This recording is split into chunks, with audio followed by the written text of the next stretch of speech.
받으시기 바랍니다. 우리 옆 사람하고 인사하겠습니다. 사랑합니다. 감사합니다.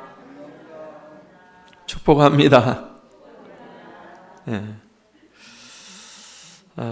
이 시간에는 내 잔을 마실 수 있느냐에 대해서 예수님 말씀 증거하면서 함께 은혜를 받고자 합니다.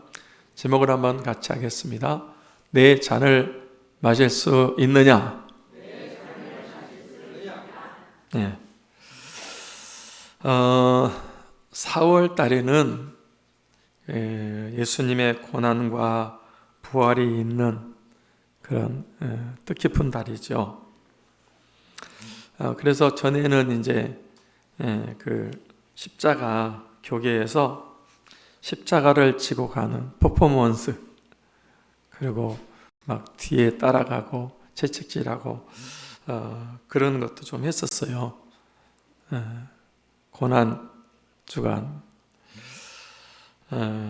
그리고 이제 그 예수님이 채찍에 맞으시는 그 멜 깁슨 감독이 만든 패션 오브 크라이스트 영화를 보면서 주님의 고난을 이제 묵상하기도 했습니다. 그 영화 보신 분들 많죠?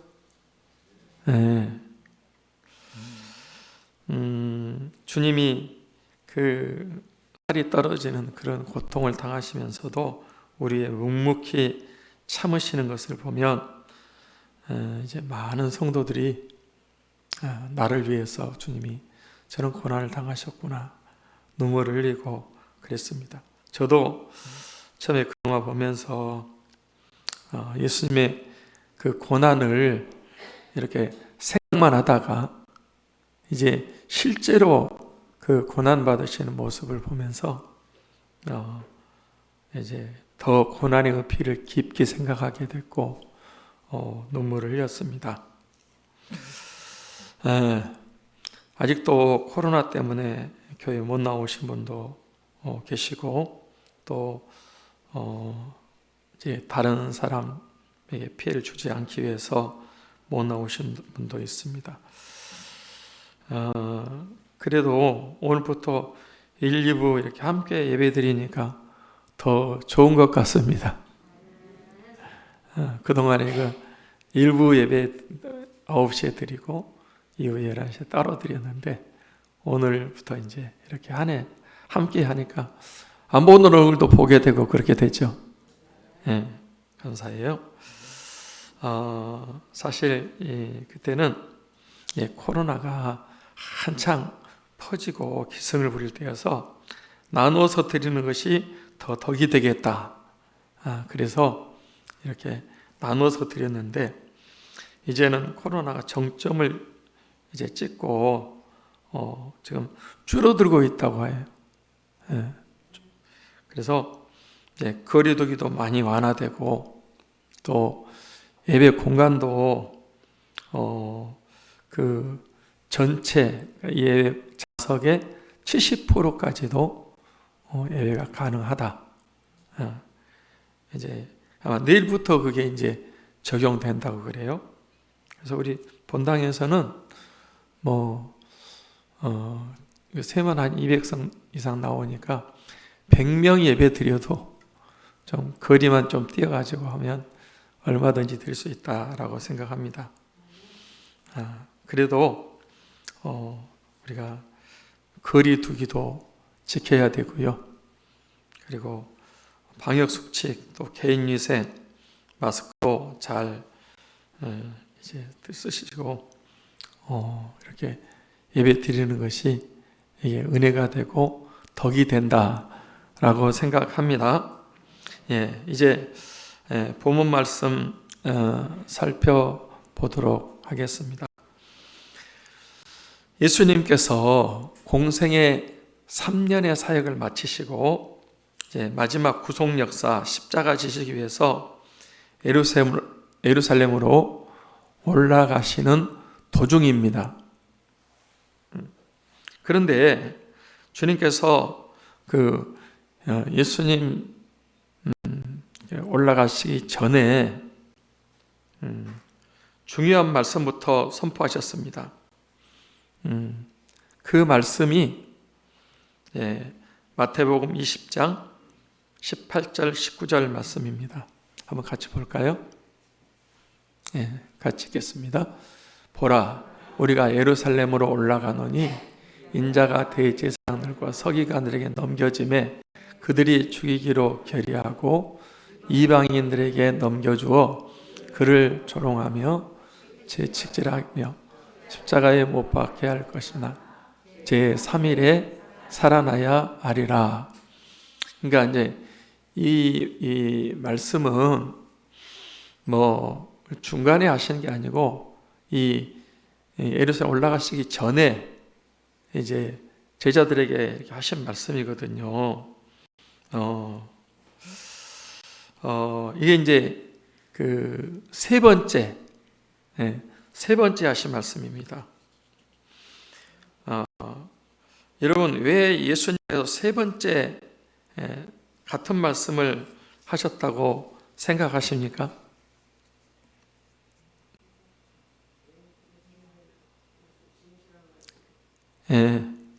잘 못 알아들으니까. 지금은 제자들이 그 말씀이 무슨 말씀인지 몰라도 이제 앞으로 십자가 부활 사건을 그들이 이제 다 보고 겪고 나면 그 말씀이 생각나도록 하기 위해서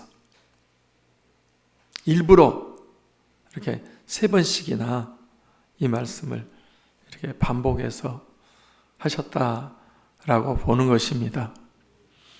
왜 못 알아들었냐 그러면 우리가 이제 좀 이따 생각하면 이들이 전혀 이 말씀을 깨닫지 못했다는 것을 알게 돼요. 그 전에 한번 요한복음 2장 22절 말씀을 보겠습니다. 제가 읽겠습니다. 죽은 자 가운데서 살아나신 후에야 제자들이 이 말씀하신 것을 기억하고 성경과 예수께서 하신 말씀을 믿었더라. 물론 여기 내용은 이제 예수님께서 그랬어요. 첫 번째 이제 성전 청결하게 하신 다음에 너희가 이 성전을 헐라 내가 사흘 동안에 일으키리라. 그렇게 말씀하셨단 말이에요.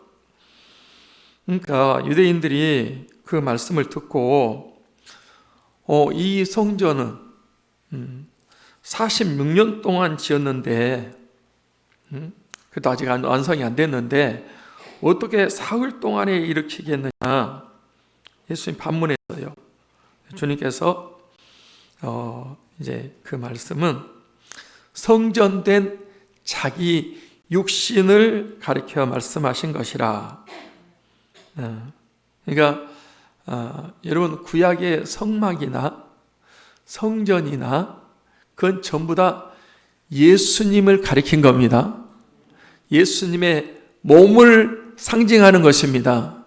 그러니까 지금 이 성전을 헐어도 내가 사흘 동안에 짓겠다는 것은 이제 예수님의 자기의 그 육체가 이제 사흘 만에 부활함으로 온전한 성전이 세워진다. 구원의 역사가 나타난다. 그런 말씀이거든요. 그런데 제자들이 그 말씀을 알아들었을까요? 못 알아들었을까요? 그런지 언제 알았다고요? 죽은 자가 살아나신 후에야 제자들이 이 성전을 헐어도 사흘 만에 일으킨다는 말씀이 바로 주님의 몸을 가리키는 거구나. 그 당시에는 몰랐어요. 지난 다음에 그 말씀의 의미를 이제 알게 되는 것입니다. 그러니까 우리가 이제 저 말씀도 그래요. 우리가 그 하나님 말씀을요 처음부터 다 알아들을 수가 없어요. 여기도 못 알아들었고 아까도 못 알아듣고 그랬잖아요. 그런데 어느 순간 말씀을 깨닫는 때가 옵니다. 그러면 한순간에 예수님이 누군지 믿어지고 성경 전체가 믿어지게 되어 있습니다.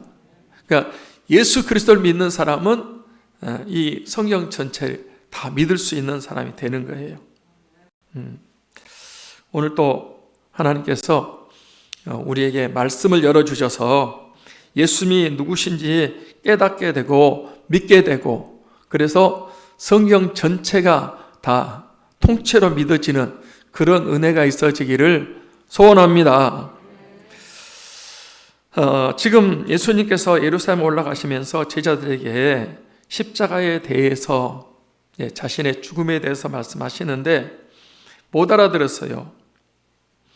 아마 이제 우리가 추정을 해온다면 그 제자들은 이번에 예수님이 예루살렘에 올라가시면 왕으로 오신 분이었는데 드디어 새로운 나라, 주님이 왕이 되시는 그런 나라를 이제 생각하고 있었던 것 같습니다.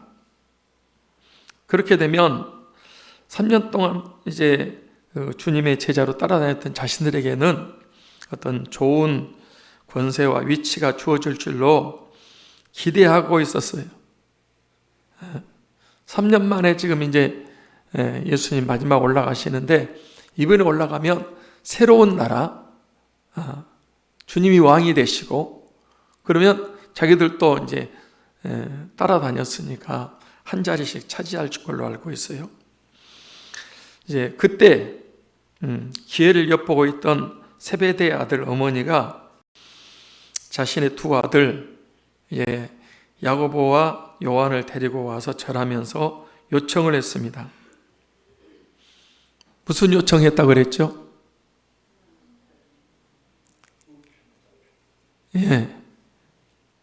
나의 두 아들을 주의 나라에서 하나는 우편에 하나는 좌편에 앉게 명하소서.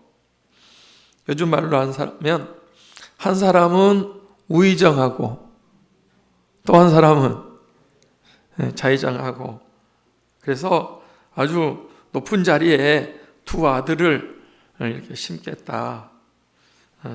제가 전에도 얘기했지만 이때부터 어머니들이 자식을 위한 치맛바람이 시작이 된 것 같아요. 한국 사람들도 그렇죠. 요즘 아빠 찬스, 엄마 찬스 그런 얘기들을 합니다.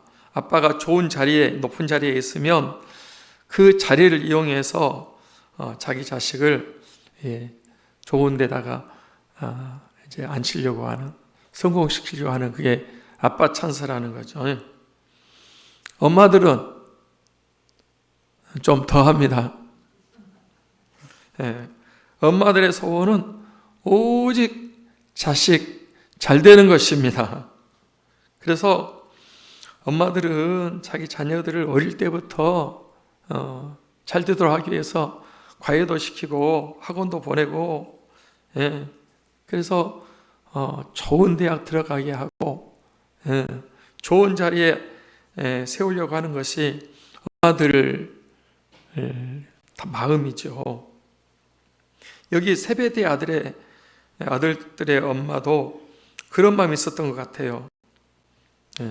그래서 이제 이번에 올라가면 주님이 왕이 되실 텐데 한 사람은 우편에 한 사람은 좌편에 앉게 해달라, 그렇게 한 거죠. 그런데 그 말을 들은 나머지 10명도 어떤 반응을 보였다 그랬어요? 분이 여기거늘. 그러니까 두 사람만 그런 마음을 가졌다는 거예요. 나머지 제자들도 그런 마음이 있었다는 거예요. 나머지 제자들도 이제 이번에 올라가면 새로운 나라, 그러면 좀 높은 자리에 안고 싶은 그런 마음이 있었단 말이에요. 예. 자, 다시 한번 살펴보면 예수님께서 마지막 예루살렘에 하신 말씀, 이번에 예루살렘에 올라가시면 고난당하시고 온 인류를 위해서 자신의 몸을 대속물로 주신다, 그렇게 말씀하셨는데, 그 주님의 말씀을 못 알아들은 제자의 생각은 달랐다고 하는 것입니다. 그들은 어떻게 생각했다고요? 그들은 예수님이 왕이 되는 나라, 그리고 그 자리에서 한 자리씩 자기들은 차지할 걸로 생각했습니다. 그것도 이번 처음 한 게 아니고요, 자주 했다고 그랬어요. 그래서 길에서도 다툼이 있었어요. 무슨 다툼? 누가 높냐? 누가 높냐? 그런 다툼이 있었어요. 저와 여러분도 그렇습니다. 우리가 예수님 믿고 따르는 목적이, 보세요, 어떤 죄사함, 거듭남, 하나님의 자녀, 천국 백성, 구원받는 것, 믿음으로 사는 것, 그런 순수한 목적을 가지고 믿는 사람도 있지만은, 그렇지 못한 사람들은 육신의 복, 또 잘 되는 것, 성공하는 것, 그런 것을 이제 목적으로 하고 교회 다니고 또 신앙생활 하는 사람도 있다고 하는 것입니다.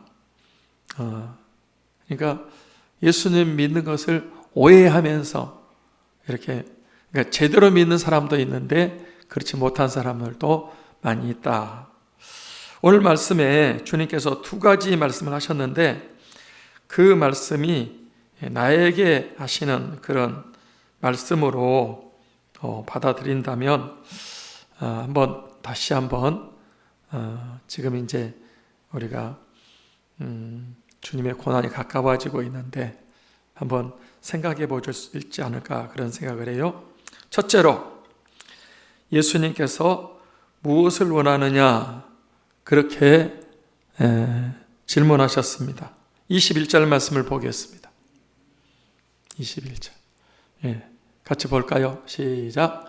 예수께서 이르시되 무엇을 원하느냐, 이르되 나의 이 두 아들을 주의 나라에서 하나는 우편에 하나는 주의 좌편에 앉게 명하소서.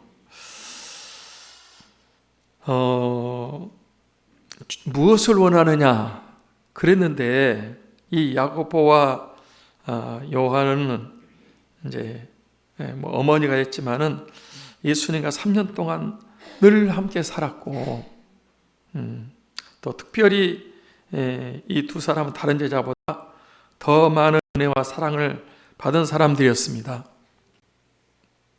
회당장 야이로의 딸을 살리실 때도 이들 데리고 들어가셨어요. 중요한 자리. 변화산에서 예수님이 영광스러운 모습으로 변화될 때도 이들이 그 자리에 있었거든요. 근데 이런 은혜도 받고 그래도 예수님의 참 마음을 몰랐던 것 같아요. 그래서 그 십자가의 진리보다는 세상의 명예, 권세, 그걸 더 원했던 것을 볼 수가 있습니다. 지금도 이제 교회 안에는 십자가가 많이 있고, 또 십자가에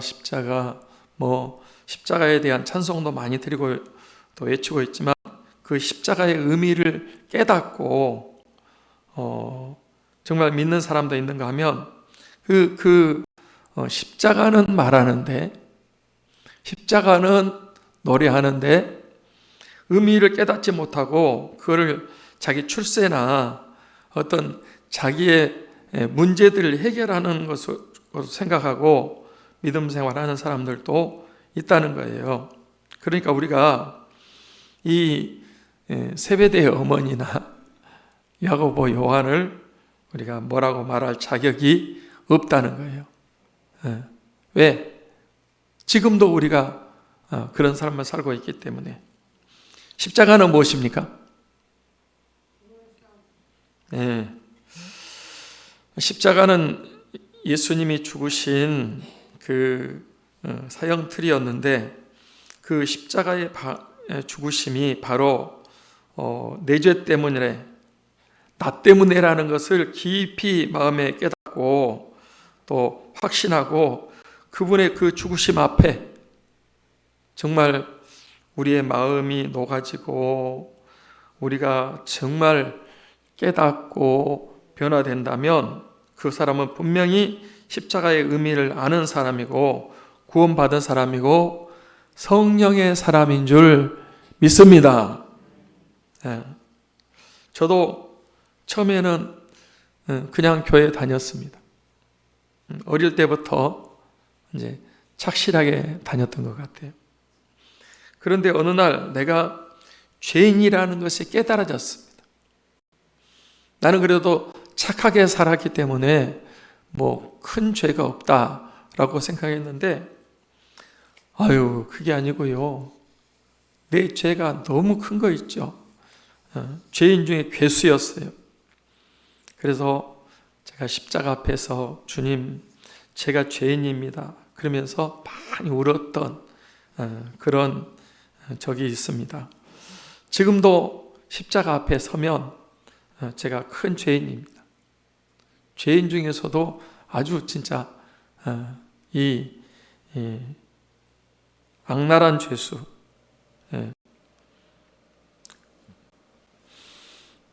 그래서 이제 가슴을 치고 또 회개할 때도 있고 그렇습니다. 주님은 지금도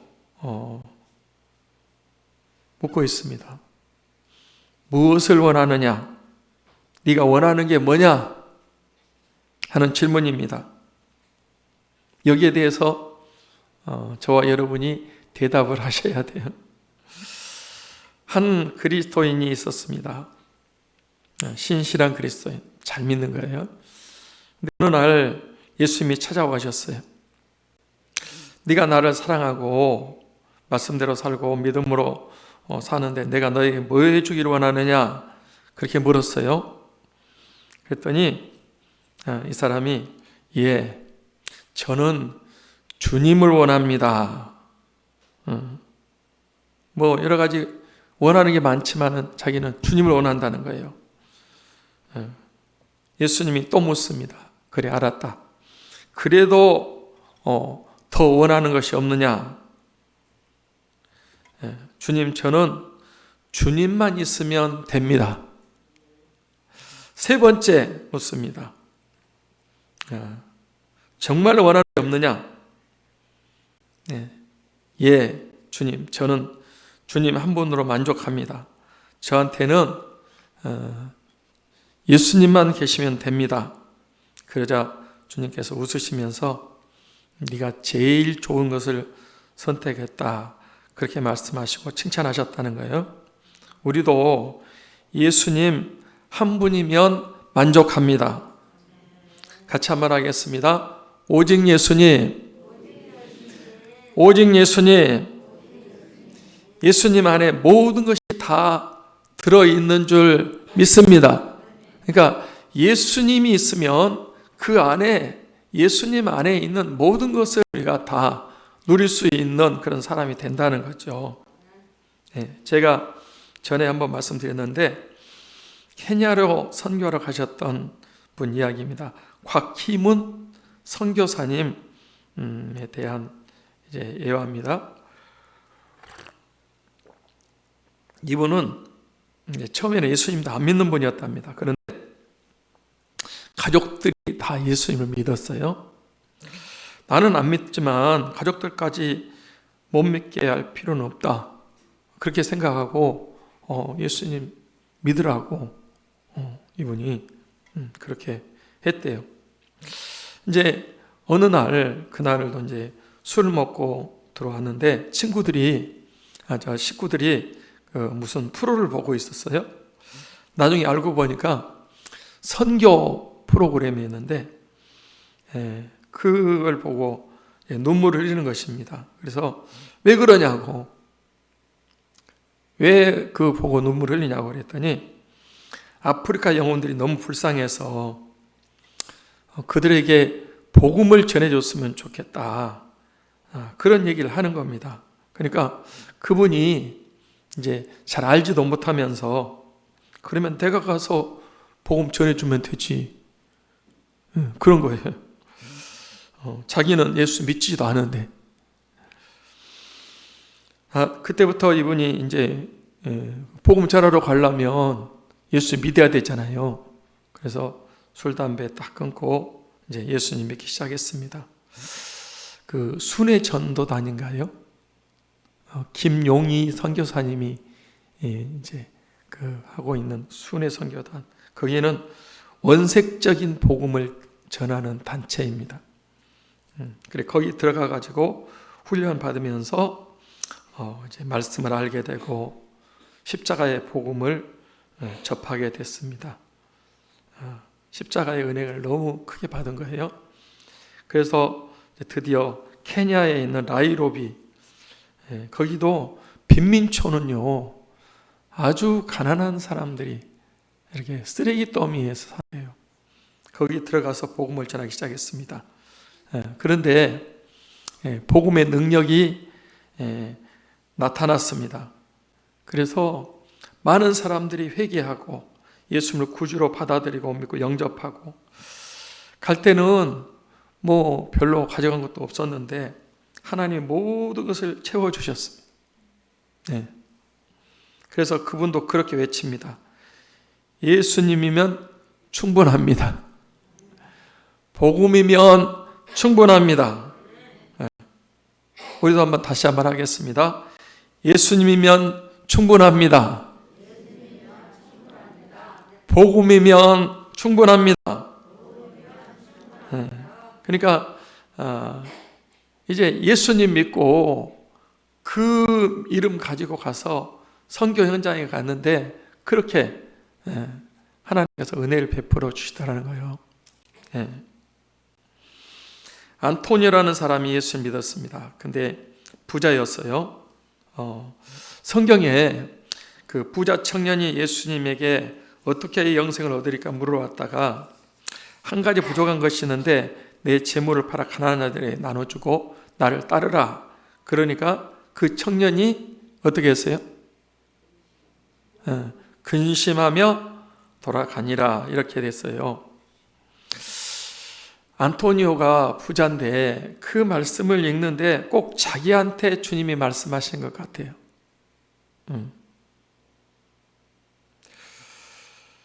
그러면 어떻게 해야 됩니까?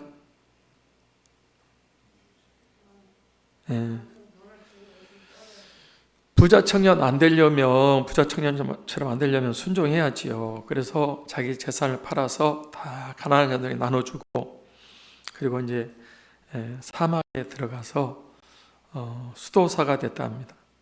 근데 사람들이 사막까지 찾아와서 그분의 가르침을 받았다는 거예요. 우리가 비교적 잘 알고 있는 프랜시스도 그런 경우가 아닙니까? 그분 부모님들이 장사하시는데 굉장히 돈이 많았대요. 근데 이 아들한테 다 물려준다고 하는데 자기는 그 재산 안 받겠다고. 그리고 오히려 이제 자기가 다 내려놓고 어려운 사람을 찾아다니면서 나눠주고, 그래서 훌륭한 신앙인으로 존경받는 사람이 됐습니다. 주님께서 세베대 그 아들 어머니에게 무엇을 구하느냐 물었습니다. 솔로몬은 하나님께서 내가 내게 무엇을 줄까 너는 구하라고 했을 때 무엇을 구했습니까? 열왕기상 3장 9절 10절 말씀을 보겠습니다. 누가 이 많은 백성을 재판할 수 있사오리까?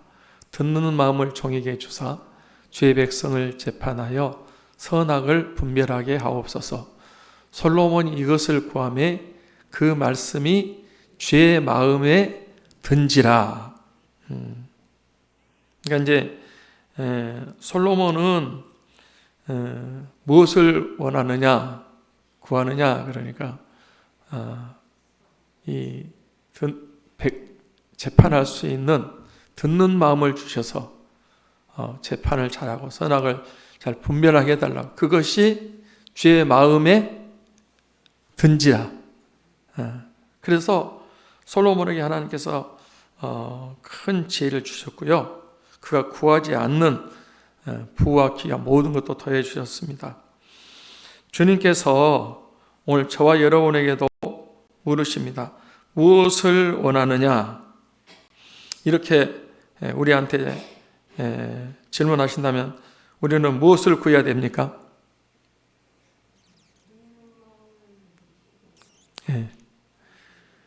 오직 예수님을 구해야 됩니다.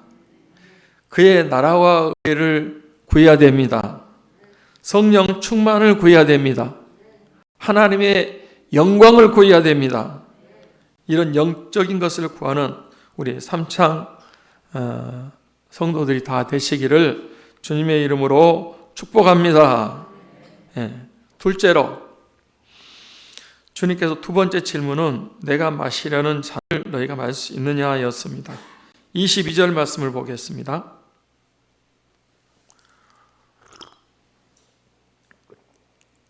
같이 볼까요? 예수께서 대답하여 이르시되 너희는 너희가 구하는 것을 알지 못하는도다. 내가 마시는 잔을 너희가 마실 수 있느냐? 그들이 말할되 할 수 있나이다. 여러분, 이 무엇을 구하느냐? 거기에 대한 주님의 기대가 있었는데 그들이 이제 그 엉뚱한 대답을 했지 않습니까? 그래, 너희가 구하는 걸 알지 못한다. 그렇게 말씀하시고 이제 또 한번 물어봤어요. 너희가 내가 마시려는 잔을 마실 수 있느냐? 그렇게 물었어요.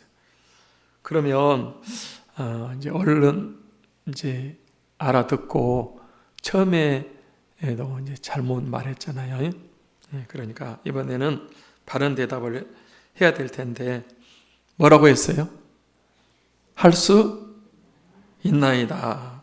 그렇게 대답해 버렸어요. 그러면 주님이 말씀하시는 나의 잔은 무슨 잔일까요? 십자가에 쓴 잔을 가리킵니다. 그 잔이 어떤 잔인지 살펴보겠습니다. 우리 마태복음 26장 39절입니다. 같이 볼까요? 조금 나아가서 얼굴을 땅에 대시고 엎드려 기도하여 이르되 내 아버지여 만일 알만하시거든 이 잔을 내게서 지나가게 하옵소서. 그러나 나의 원대로 마옵시고 아버지의 원대로 하옵소서 하시고. 여기서 말하는 이 잔은 무슨 잔을 가리킨다고요? 십자가에 쓴 잔을 말합니다. 고난의 잔이죠. 내게서 지나가게 하옵소서. 몇 번 그렇게 기도하셨다고요? 우리는 한 번만 읽었지만은 3번이나 그런 기도를 하셨어요.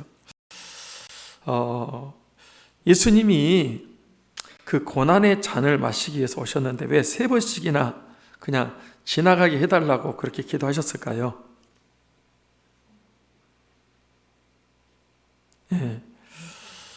어떤 분이 주님의 인성과 신성을 말씀하는데 저는 그것도 맞는 말씀이 아닌가 그런 생각을 해봤어요. 예수님은 100% 인간이었습니다. 인성을 가지고 있습니다. 예수님은 100% 신성, 하나님이셨습니다. 그래서 온 인류의 죄를 다 이제 감당하시는 거죠. 사실상 그분은 십자가에 쓴 잔을 마실 이유가 하나도 없는 분입니다. 그런데 누구 때문에 그 십자가에 쓴 잔을 마셔야 한다는 것입니까? 바로 나 때문에 예. 아무 죄 없는 주님이 그 십자가에 쓴 잔을 마셔야 된다는 거예요. 그좀 인간 오셨는데 체포되셨고 또 채찍질 당하고 조롱당하고 침뱉음 당하고 십자가상에서 아픔과 고통이 너무 커서 지나가게 해달라고 하나님 아버지께 기도하신 거예요. 그런데 항상 기도 마무리는 어떻게 하셨다고 말씀하고 있습니까?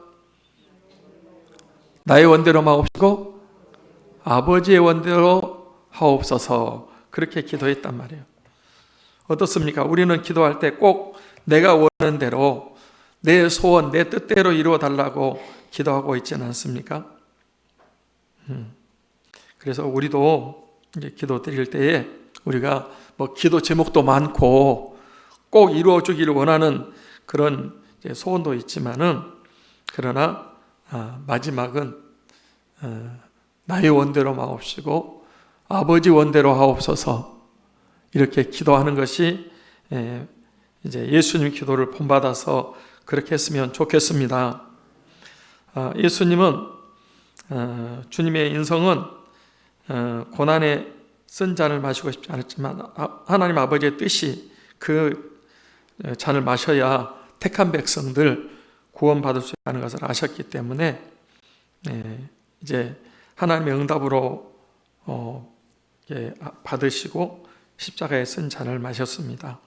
우리 복음성가 한번 하겠습니다. 주님 가신 길.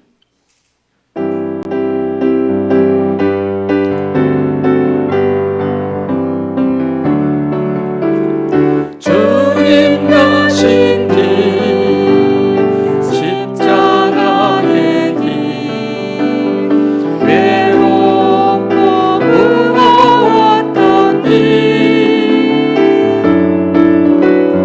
골고다의 거친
예수님이 고난의 길을 걸으신 것은 저와 여러분을 살리기 위함인 줄 믿습니다. 그 다음 주님의 쓴 자는 죄로 죽어야 될 우리를 위해서 대신 죽으신 이 대속의 죽음을 가리킵니다. 28절 말씀을 보겠습니다. 같이 볼까요? 인자가 온 것은 섬김을 받으려 함이 아니라 도리어 섬기려 하고 자기 목숨을 많은 사람의 대속물로 주려 함이니라. 다 우리가 섬김을 받고 싶어 하죠. 그런데 진짜 높은 사람은 섬기는 사람이 높은 사람이다. 좀 아닌 것 같은데 역설적인 진리라고 그래요. 반대되는데 우리가 크고자 하는 사람은 섬기는 자가 되어야 된다. 으뜸이 되고자 하는 자는 종이 되어야 된다. 예수님의 삶 자체가 섬김이었습니다. 그래서 병들고 소외되고 죄 많고 세리 또 부도덕한 이런 사람들을 이렇게 섬겼어요. 주님은 선생이지만 제자들의 발을 씻어 주셨습니다.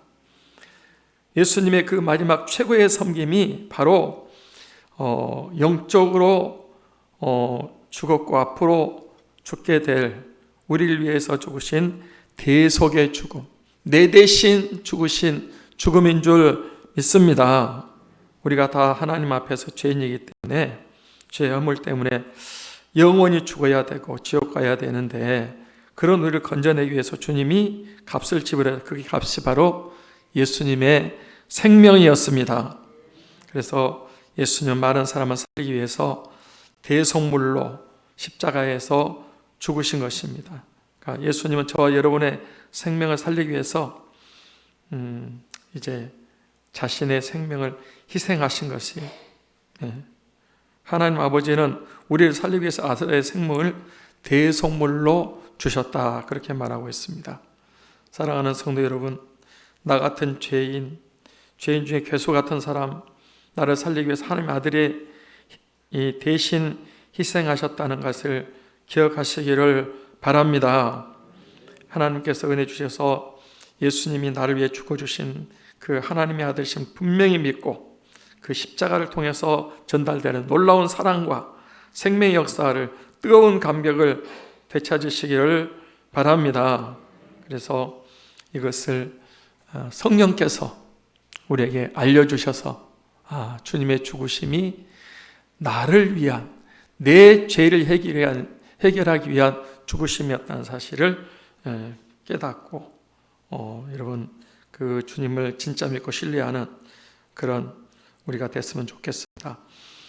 오늘 또 우리 예수님 우리에게 묻습니다. 무엇을 원하느냐? 세상 것을 원하느냐? 영적인 것을 원하느냐? 내가 마시려는 잔을 너희가 마실 수 있느냐? 주님 때문에 당하는 고난, 핍박, 박해, 때로는 더 힘든 일, 그런 잔도 마실 수 있겠느냐? 두 사람은 할 수 있습니다. 그랬습니다. 우리는 내 힘으로는 못합니다. 성령님께서 은혜 주시며 우리가 그 주님의 잔 조금이라도 마실 수 있지 않을까? 나의 십자가를 짊어지고 주님 가신 길을 따라가는 그런 저와 여러분이 다 되시기를 주님의 이름으로 축원합니다. 축원합니다. 기도하겠습니다.